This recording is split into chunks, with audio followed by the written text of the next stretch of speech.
people that are knowledgeable know that the fight that this country has been waging since its inception is for the central bankers not to take over the country.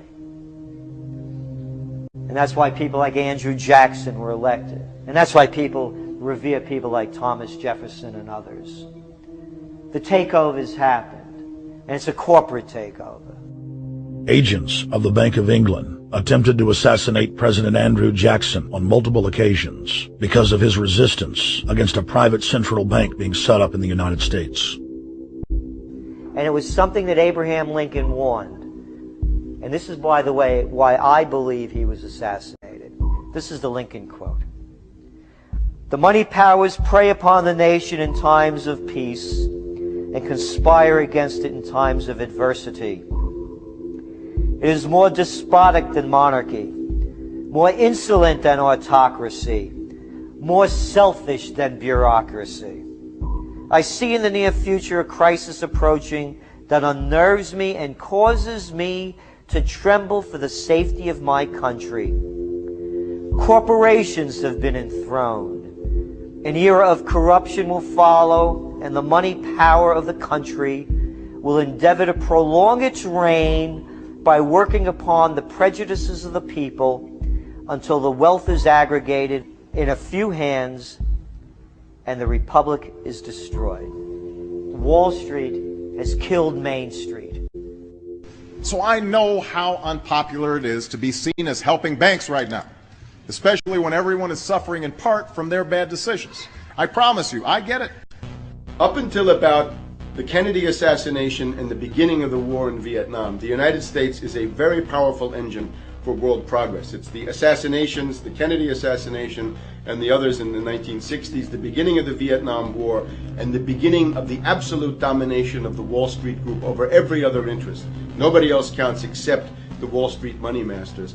That has now made the United States into no longer a force for progress, but something very different, often a force for destruction in the world. The military-industrial complex has taken over the country along with the Wall Street gang. If you look also at the people that Obama has put on his appointments list, it's all Wall Street. It's government of Wall Street, by Wall Street, and for Wall Street.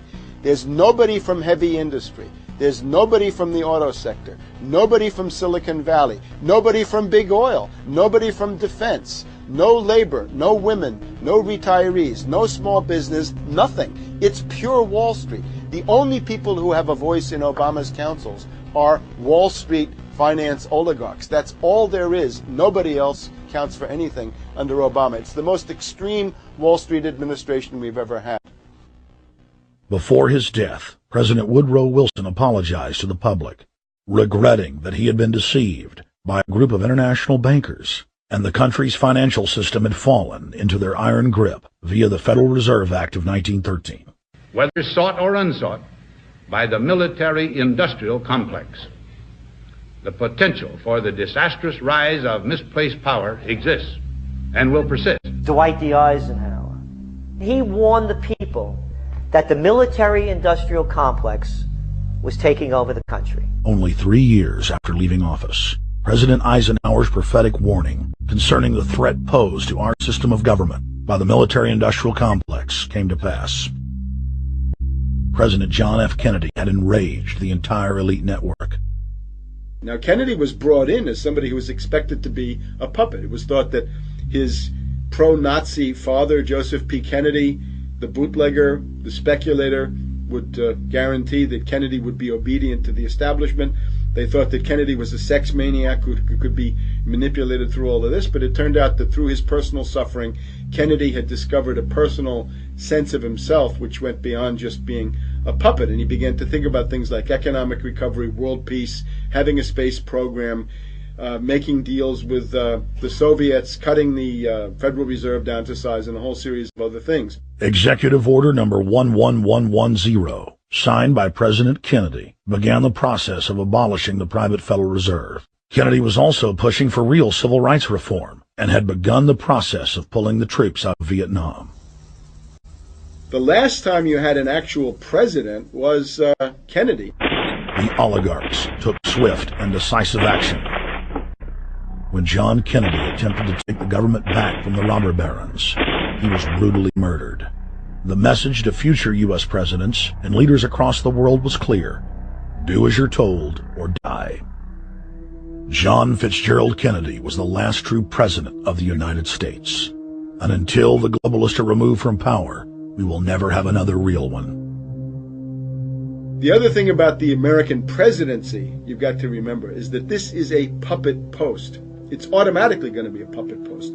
The idea that Obama is somebody who's going to come in and exercise real authority when he's obviously been chosen and given everything that he's got by these financiers. Presidents are now little more than corporate pitchmen who take all the political heat, while the controllers remain in the shadows, safe from public scrutiny. Hip-hop icon KRS-One is not just known for selling millions of albums. He has led a tireless crusade against youth violence and has been a strong voice for human rights. If they controlled it before, what makes you think they're not controlling it now? The country was on a verge of revolution. They threw a black man up. Now we like this. They give him the money. They give him the bundling, they give him vote fraud, they give him the media whores, they give him goons, they even have elected officials making threats to put people in jail if they criticize Obama in public. All of this is the mark of a puppet, and that means that he is a puppet, actually more of a puppet than anybody else, more of a puppet than Mrs. Clinton would have been, even more of a puppet than McCain. He's the maximum puppet that we've had certainly since Jimmy Carter. They put a black face on the New World Order, and now we all happy. KRS ain't buying it. In the real executive power structure, the president serves the military-industrial complex, itself owned by the international bankers. If there's a revolution, the population just throws out the prime minister or president. The elite stays in power because the public is never aware of who the real enemy is. In Evian, France in 1991, standing before the Bilderberg Group, the apex of the world government power structure, David Rockefeller defined the New World Order as a system of world government serving the international banking elite. For decades, the banker-owned media would attack anyone who dared to warn the public that a dictatorial world government was being constructed right under their nose, and that national sovereignty was being deliberately destroyed. And now, after years of denial, the media and the elite themselves are proudly announcing that not only is world government real, but it is the answer to the financial crisis that they carefully engineered. Suddenly, the Wall Street Journal tells us that the North American Union is here, and that getting rid of the dollar for a common currency with Canada and Mexico is good. The Financial Times of London, published by a member of the Bilderberg Group, crowed that a dictatorial world government had been kept in the shadows for our own good, and that it was now time for it to emerge from behind the curtains of national security. White House Chief of Staff Rahm Emanuel stated on record that they can't let this crisis go to waste.